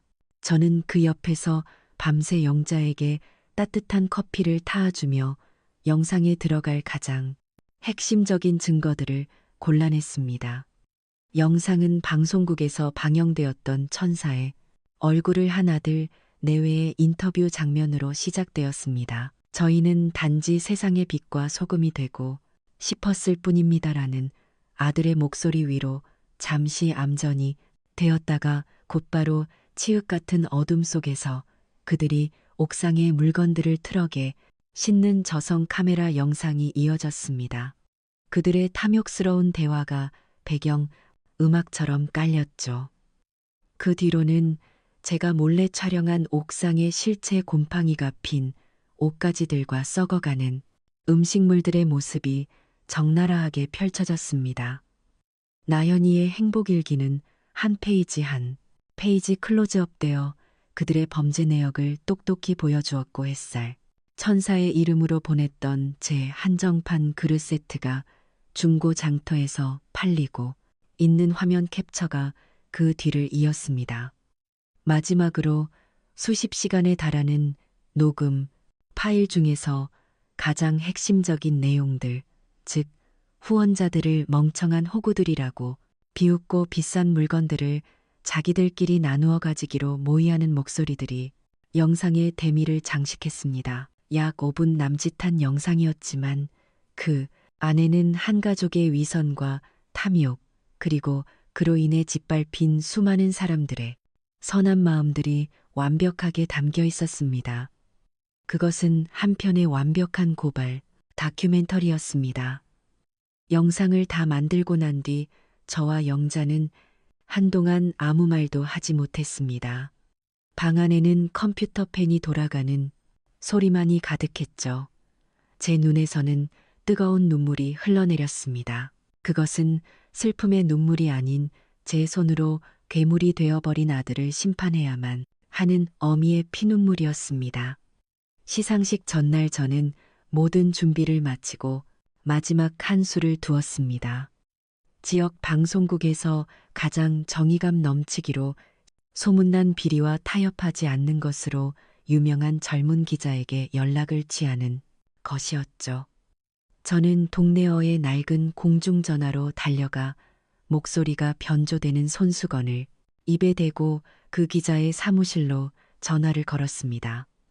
저는 김영규 오나연 부부의 봉사단체 내부 비리를 고발하려는 사람입니다. 제 말에 기자는 반신반의하는 듯했습니다. 워낙 유명한 사람들이라 그들을 의하려는 식이 질투쯤으로 생각하는 것 같았어요. 어떤 비위죠? 증거는 있습니까? 증거는 차고 넘칩니다. 그리고 그 증거는 내일 호텔에서 열리는 올해의 봉사 대상 시상식 현장에서 공개될 겁니다. 저는 그에게 이메일 주소를 하나 받아 우리가 편집한 영상의 앞부분 10초가량을 맛보기로 보냈습니다.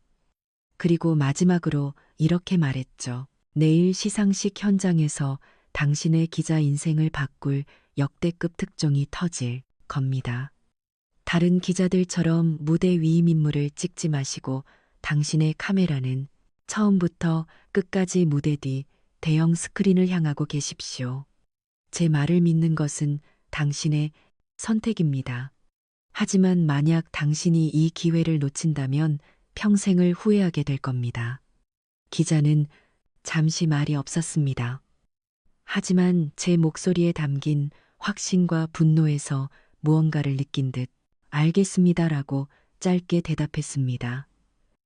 이제 모든 주사위는 던져졌습니다. 파멸의 무대는 완벽하게 준비되었습니다. 시상식 당일 호텔 연회장은 지역의 내로라 하는 유지들과 기자들, 그리고 수많은 후원자들로 발 디딜이 없었습니다. 화려한 샹들리에가 연회장을 대낮처럼 밝혔고 테이블 위에는 맛있는 음식과 와인이 가득했어요. 모두의 얼굴에는 선행을 축하하고 격려하는 따뜻한 미소가 걸려 있었습니다.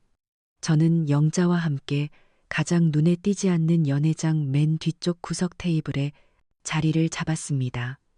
짙은색 옷을 입고 커다란 모자로 얼굴을 반쯤 가린 제 모습은 그저 평범한 하객 중 하나로 보였을 겁니다. 연회장에 들어서는 동안 몇몇 후원자들이 저를 알아보고 다가와 인사를 건넸습니다. 어머님, 아드님, 정말 훌륭하게 키우셨어요. 저희의 자랑입니다. 어머니 정말 축하드립니다.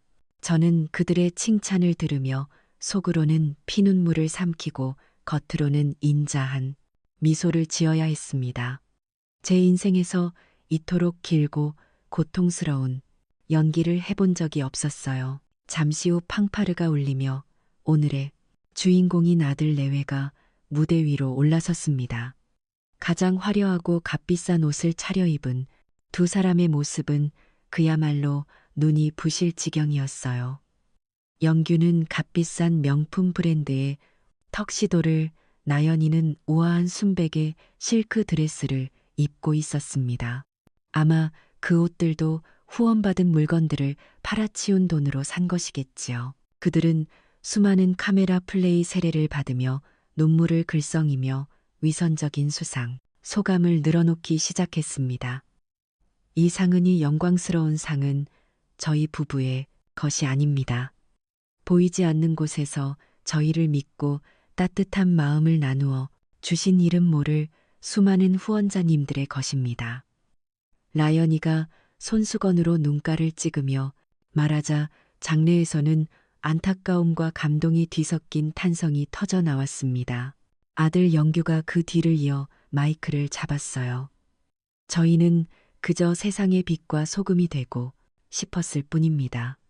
저희의 작은 발걸음이 누군가에게 희망이 될 수 있다면 저희는 그것으로 만족합니다. 특히 제가 이 길을 걸을 수 있도록 평생을 헌신하시고 가르침을 주신 저의 존경하는 어머니께 이 모든 영광을 돌리고 싶습니다.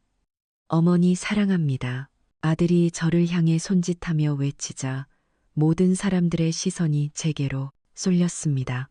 저는 자리에서 일어나 그들을 향해 희미하게 웃어 보였어요. 연회장에는 뜨거운 박수갈채가 쏟아졌습니다. 그들의 완벽한 연기에 연회장에 있는 모든 사람이 감동의 박수를 쳤습니다. 몇몇 후원자들은 눈물을 훔치기도 했죠. 저는 그 모습을 차가운 눈으로 지켜보며 주먹을 꽉 쥐었습니다. 역겨움에 속이 울렁거렸어요. 시장이 직접 무대로 올라와 그들에게 황금빛 트로피를 전달하려는 바로 그 순간이었습니다. 사회자가 이제 2025년 자랑스러운 시민 올해의 봉사대상을 전달하겠습니다. 외치는 찰나 제가 미리 손을 써둔 음향 및 조명 담당자가 제 신호에 맞춰 모든 조명을 꺼버렸습니다. 이게 무슨 일이죠? 갑작스러운 암전과 음향 사고에 장내가 술렁이기 시작했어요. 바로 그 순간 무대 뒤편에 대형 스크린이 환하게 켜졌습니다. 그리고 제가 영자와 함께 밤을 새워 만들었던 5분짜리 영상이 재생되기 시작했어요. 방송에 나왔던 천사 같은 두 사람의 얼굴로 시작된 영상.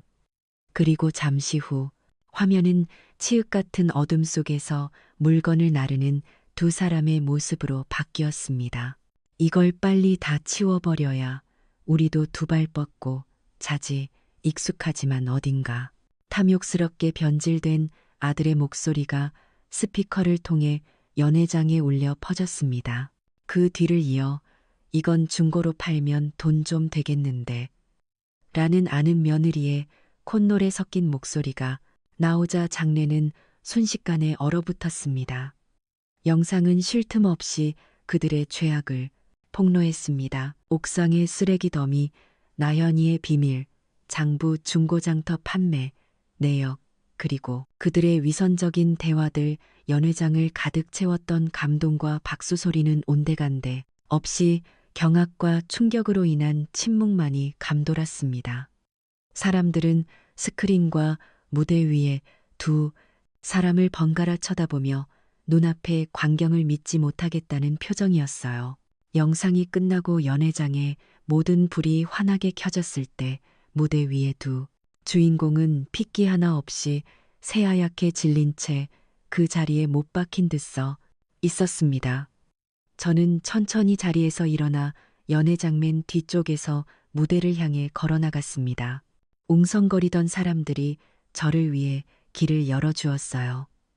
저는 무대 바로 앞에 서서 마침 근처에 있던 사회자의 마이크를 빼앗아 들었습니다.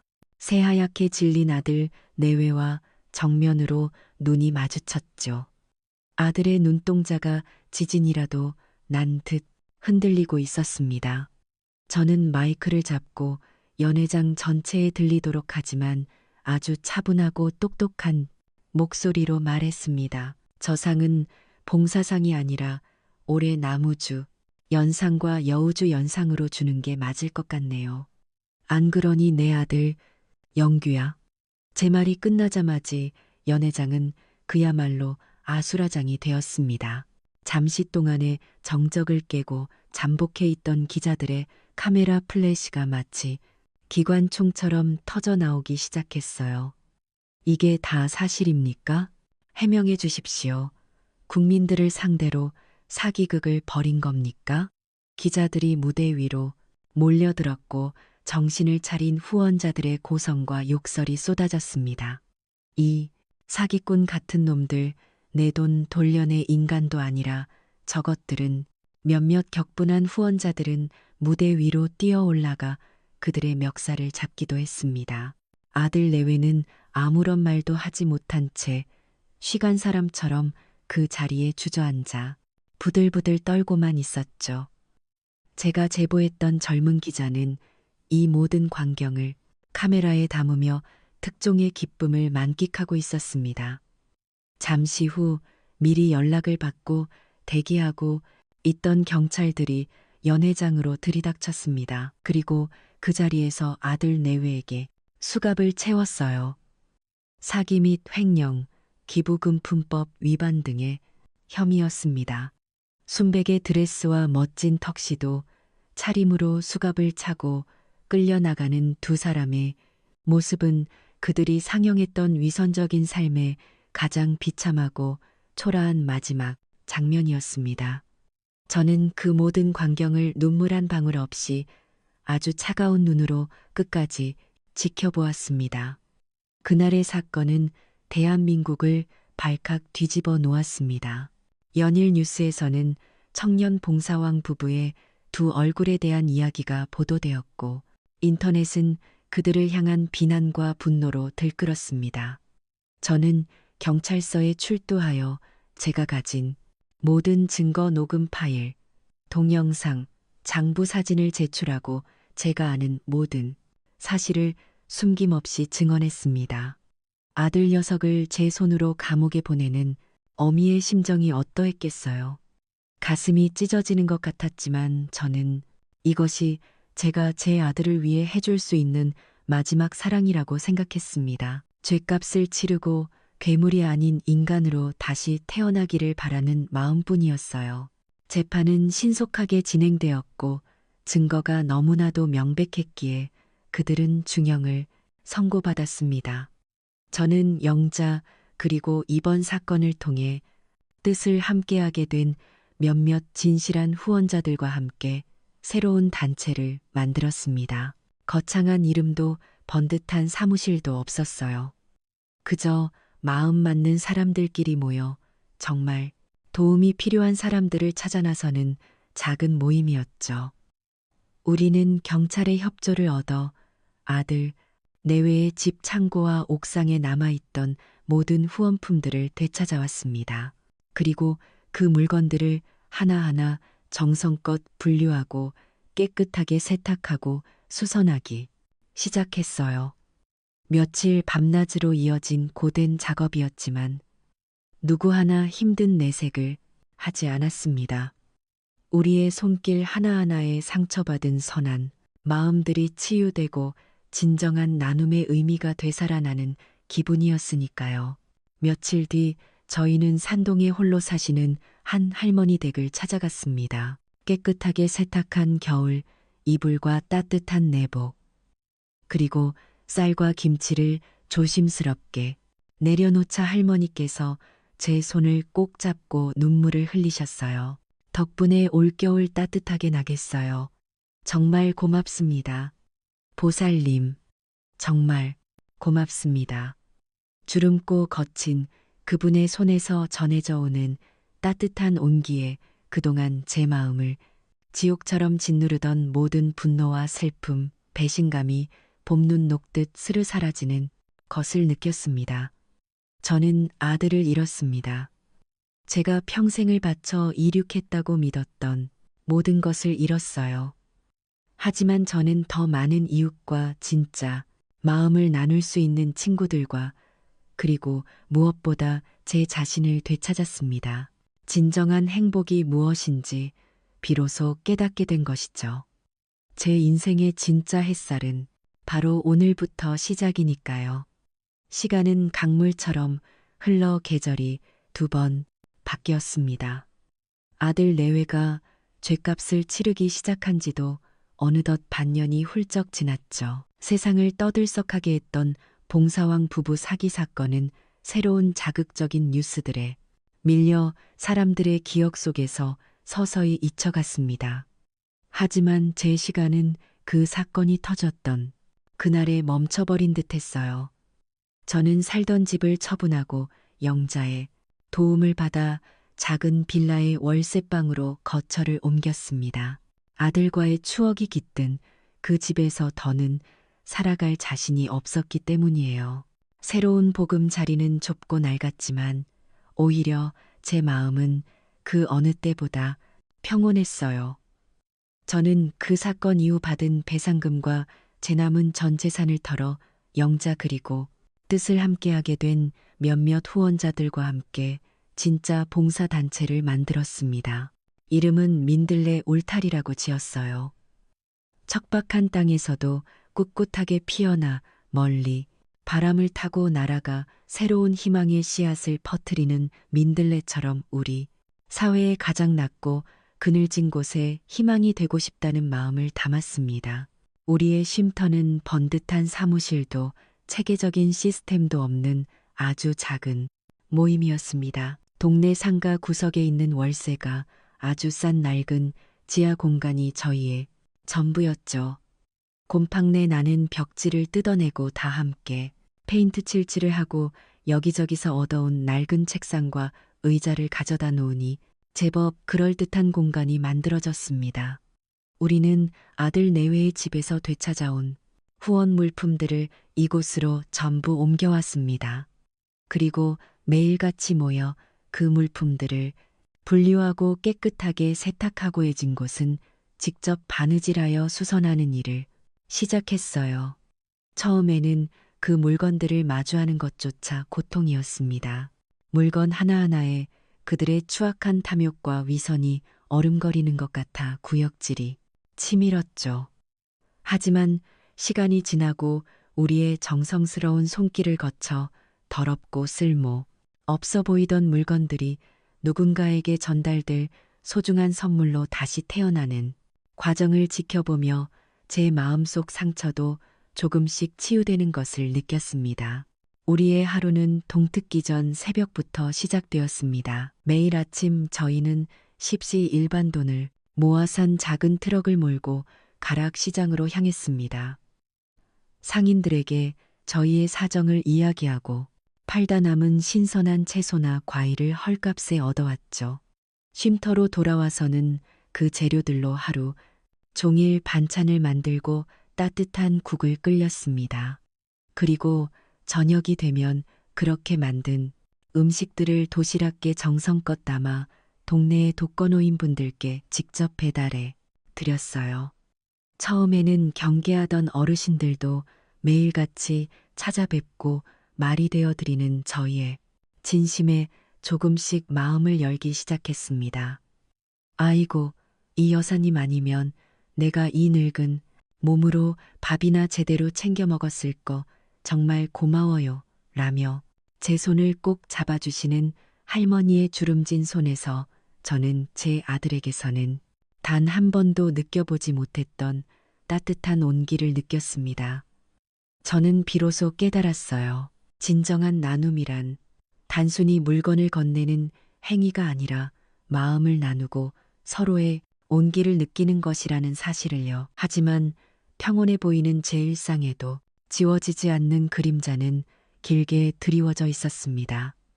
바로 감옥에 있는 아들 녀석에 대한 생각이었죠.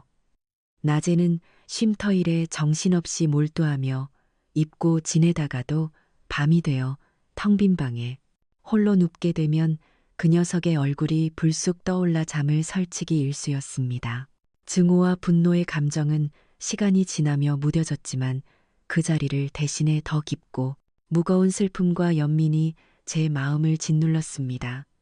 제가 조금만 더 일찍 그들의 잘못을 알아챘더라면, 제가 조금만 더 아들을 올바른 길로 이끌었더라면 모든 것이 달라지지 않았을까 하는 부지없는 후회가 파도처럼 밀려왔어요. 한 번은 이삿짐을 정리하다가 장롱 깊숙한 곳에서 연규의 어릴 적 앨범을 발견했습니다.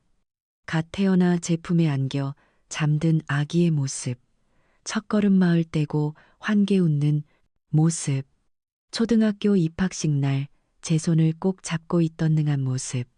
사진 속에 아들은 세상 그 누구보다 순수하고 착한 아이였습니다. 저는 그 앨범을 부둥켜 안고 한참을 소리내어 울었습니다. 그날 이후 저는 그 앨범을 상자 깊숙한 곳에 넣어 다시는 꺼내보지 않았습니다. 제 마음속에서 아들 영규는 그렇게 사진 속의 착한 아이로 영원히 남겨두기로 했습니다. 그러던 어느 가을날 오후였습니다. 쉼터에서 영자와 함께 기부받은 옷들을 정리하고 있는데 영자가 조심스럽게 제게 휴대폰 화면 하나를 내밀었습니다. 지역 맘카페에 올라온 글이었어요. 혹시 봉사왕 김영규 씨 소식 아시는 분 계신가요? 저희 남편이 교도소에서 근무하는데 얼마 전에 모범수로 가석방되었다고 하더라고요. 죄값 다 치르지도 않고 벌써 나오다니 세상 참 불공평하네요. 그 짧은 글을 읽는 순간 제 심장이 바닥으로 쿵 하고 떨어지는 것 같았습니다. 손에 들고 있던 옷가지들을 모두 떨어뜨렸어요. 영자가 걱정스러운 얼굴로 제 어깨를 감쌌습니다. 순이야, 괜찮아? 너 혹시 알고 있었어? 저는 고개를 저었습니다. 전혀 몰랐어요. 그 녀석은 제게 단 한 번도 연락을 해온 적이 없었습니다. 모범수라니, 가석방이라니, 기가 막혀서 허두음이 나왔습니다. 그곳에 가서까지 연기를 해서 사람들을 속인 것일까요? 아니면 정말로 개과천선이라도 한 것일까요? 어느 쪽이든 제 마음은 편치 않았습니다. 그 녀석이 사회로 다시 나왔다는 사실이 초침 소리처럼 제 귀가를 위태롭게 맴돌기 시작했습니다. 제 평화로운 일상이 제가 애써 쌓아 올리니 작은 행복이 다시 한번 산산조각 날지도 모른다는 불길한 예감이 온몸을 휘감았습니다. 아들이 가석방되었다는 소식을 들은 후 며칠 동안 저는 불안감에 잠을 제대로 이룰 수 없었습니다. 혹시나 그 녀석이 저를 찾아오지는 않을까? 제가 사는 곳을 알아내지는 않을까 하는 생각에 밤마다 작은 소리에도 깜짝깜짝 놀랍게기 일쑤였죠. 영자는 그런 저를 보며 걱정하지 마. 그놈들도 양심이 있다면 너한테 나타나지 못할 거야. 그리고 만약 나타난다면 그때는 내가 가만두지 않을 테니라며 저를 안심시켰지만 제 마음속 불안은 쉬이 가라앉지 않았습니다. 그 녀석은 보통 사람이 아니었으니까요. 상식과 양심이라는 것이 통하는 상대가 아니었습니다. 불길한 예감은 언제나 틀리는 법이 없었습니다. 며칠 뒤부터 쉼터 주변에 이상한 일들이 일어나기 시작했어요. 처음에는 대수롭지 않게 생각했습니다. 쉼터 앞에 누군가 쓰레기 봉투를 몰래 버리고 가거나 밤사이에 창문에 돌멩이를 던져 작은 금이 가는 정도의 일이었죠. 하지만 그 일은 점점 더 대담하고 악랄해졌습니다. 어느 날 아침에는 쉼터 출입문 전체에 붉은색 레커로 사기꾼의 어미 위선자 같은 끔찍한 욕설들이 휘갈겨져 있었습니다.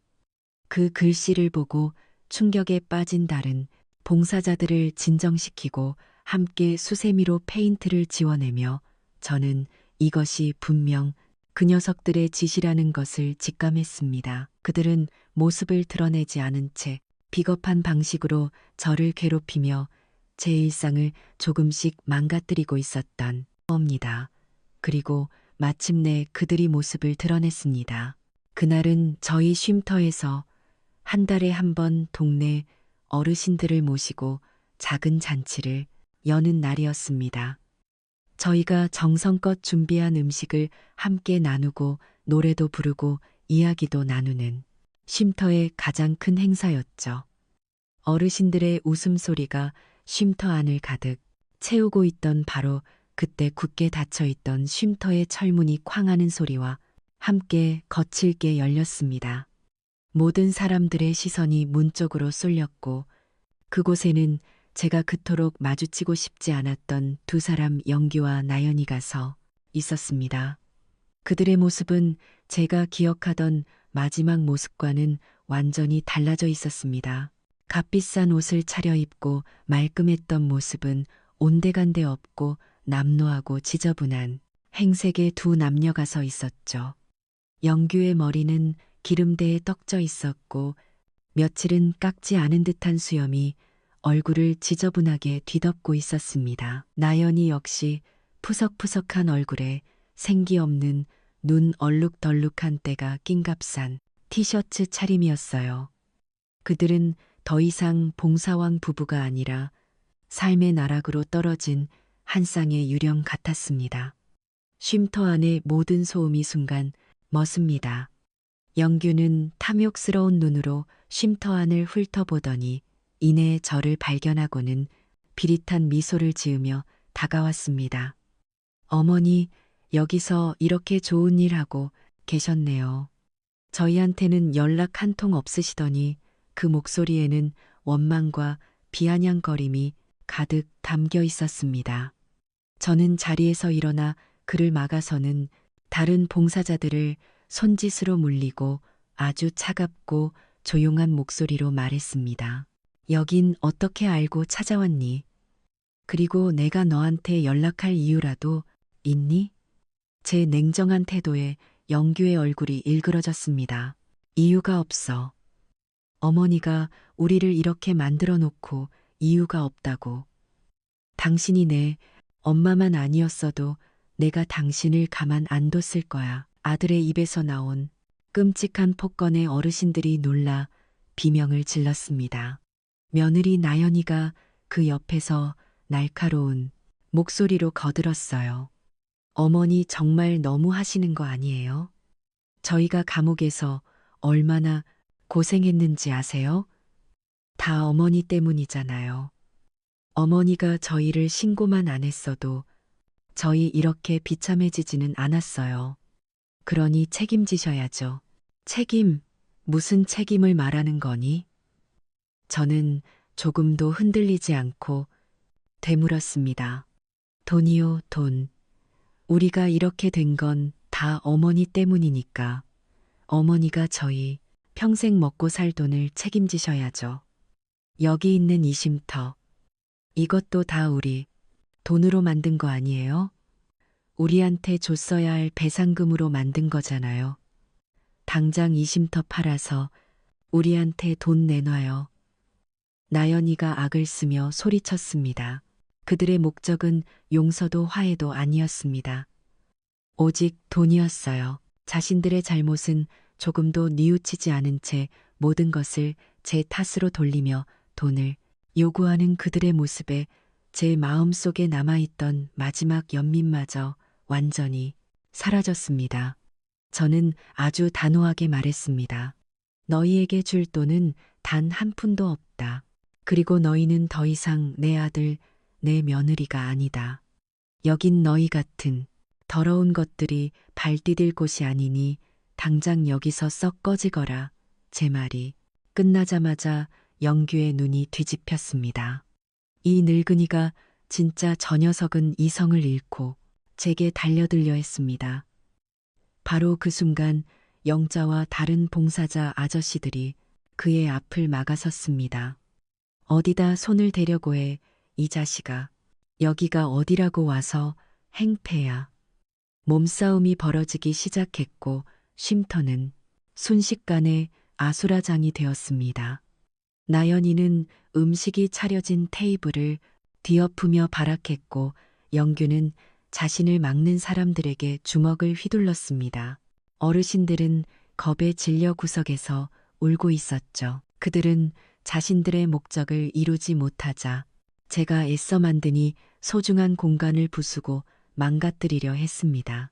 바로 그때였습니다. 다들 그만두지 못해 어쩌렁저쩌렁한 목소리와 함께 평소 저희 쉼터에 자주 들르시던 동네 파출 소장님이 문을 열고 들어왔습니다. 잔칫날이라 잠시 들러 인사나 하고 가려던 참이었던 겁니다. 제복을 입은 경찰의 등장에 영규와 나연이의 움직임이 순간 멈칫했습니다. 그 틈을 타 영자가 이미 신고를 해두었던 경찰차 여러 대가 쉼터 앞에 도착했습니다. 결국 아들 내외는 출동한 경찰들에게 업무 방해 및 기물파손 혐의로 또다시 연행되었습니다. 경찰차에 올라타는 마지막 순간까지 그들은 저를 향해 가만두지 않겠다며 저주를 퍼부었습니다. 저는 엉망이 된 쉼터 한가운데 서서 그들이 사라진 문 쪽을 한참 동안이나 멍하니 바라보았습니다. 제 눈에서는 눈물 대신 차가운 분노와 함께 깊은 허탈감이 밀려왔습니다. 그날의 소동은 쉼터의 깊은 상처를 남겼어요. 뒤집힌 테이블과 깨진 그릇들, 바닥에 나구는 음식물들보다 더 큰 상처는 사람들의 마음에 남았죠. 충격과 공포에 휩싸였던 어르신들은 한동안 쉼터에 발걸음을 하지 않으셨고 몇몇 봉사자들은 신변의 위협을 느끼고 그만두기도 했습니다. 쉼터에는 한동안 무겁고 서먹한 침묵이 흘렀어요. 저는 이 모든 것이 저 때문에 벌어진 일이라는 죄책감에 며칠 밤낮을 괴로워했습니다. 제가 그들을 자극하지 않았더라면, 제가 이곳에 없었더라면 모두가 평화로웠을지도 모른다는 생각이 저를 잠식해 들어왔어요. 저는 조용히 쉼터를 떠날 준비를 했어요. 하지만 그런 저를 붙잡은 것은 바로 쉼터의 주인이신 어르신들과 남은 봉사자들이었습니다. 이 여사님 어디 가시려고 그래요? 이 쉼터가 누군데? 바로 이 여사님 자신인데. 여기서 이 여사님이 떠나면 우리는 어쩌라고요? 맞아요. 그 못된 놈들 때문에 우리가 왜 피해야 해요? 우리가 더 똘똘 뭉쳐서 여기를 지켜야죠. 순이야, 정신 차려. 네가 무너지면 다 무너지는 거야. 너 잘못이 아니야. 절대로 모두가 한마음으로 저를 위로하고 격려해 주었습니다. 그들의 따뜻한 마음 앞에서 저는 또다시 주저앉으려는 제 자신을 일으켜 세울 수 있었습니다. 우리는 다 함께 부서진 쉼터를 복구하기 시작했어요.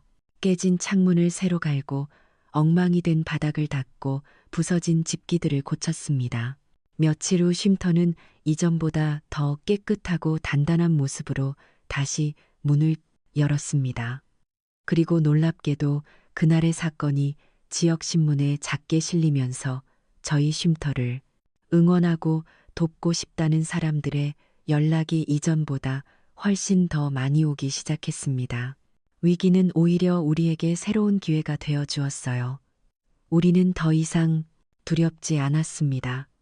함께하는 사람들이 있었기에 우리는 그 어떤 시련도 이겨낼 수 있다는 강한 믿음이 생겼습니다. 시간이 흘러 다시 겨울이 찾아왔어요. 쉼터에서의 행패 사건 이후로 아들 내외는 짧은 형을 살고 다시 사회로 나왔다고 했습니다. 하지만 그들은 두 번 다시 제 앞에 나타나지 않았어요. 그들의 소식은 간간히 영자를 통해 들려왔어요. 그들은 여전히 서로를 탓하며 싸우고 일용직을 전전하며 하루 벌어 하루 먹고 사는 비참한 삶을 살고 있다고 했습니다. 한 번은 작은 가게에서 돈을 훔치다 걸려서 경찰서에 잡혀갔다는 소식도 들려왔죠. 그들은 결국 자신들이 파놓은 탐욕의 늪에서 영원히 헤어나오지 못하고 있었습니다.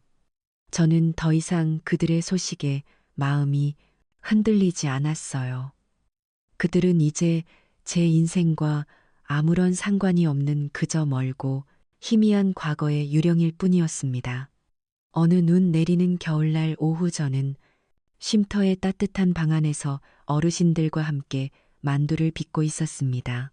창밖에는 한방이 펑펑 내리고 있었고 방 안에서는 김이 모락모락 피어오르는 만두와 사람들의 웃음소리가 가득했어요. 바로 그때 쉼터의 문이 조심스럽게 열리며 어린아이 하나가 들어왔습니다. 작년에 제가 새 운동화를 선물했 쉼터 근처에 사는 한부모 가정의 아이였어요. 아이는 제게 다가와 수줍게 자신의 등 뒤에 숨기고 있던 무언가를 내밀었습니다. 그것은 아이가 직접 그린 작은 그림, 카드였습니다. 삐뚤한 글씨로 할머니 고맙습니다.